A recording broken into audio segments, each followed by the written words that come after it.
Уважаеми български моряци, приемете нашите най-сърдечни поздрави и благодарим ви, че отделяте няколко минути за това официално съобщение за набиране на екипаж, с което представяме предложение за работа с ясно определени условия и стабилна европейска перспектива.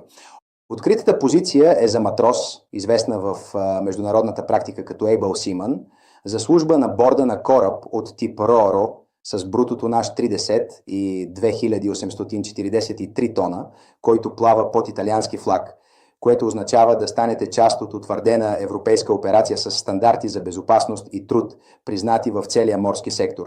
Що се отнася до възнаграждението, заплатата е 3100 евро нето месечно за периодите на борда, като вноските за социално осигуряване и за пенсионния фонд се поемат изцяло от корабособственика, което представлява съществено предимство, защото сумата, която получавате, остава напълно ваша, докато вашето бъдеще продължава да бъде осигурено.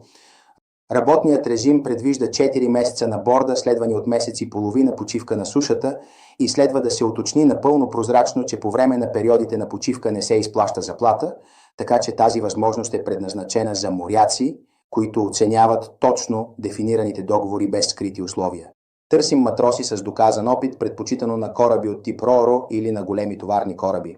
с валидни морски документи и сертификати по конвенцията с ТКВ, както и с готовност да се качат на борда в кратък срок.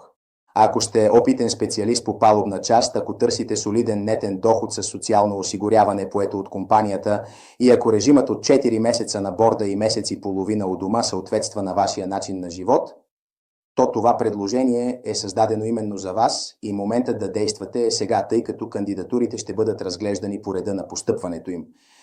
За да кандидатствате, изпратете своята актуална автобиография на адрес kandinai@kandinagroup.com. Благодарим ви за вниманието и се надяваме много скоро да ви приветстваме на палубата на този кораб.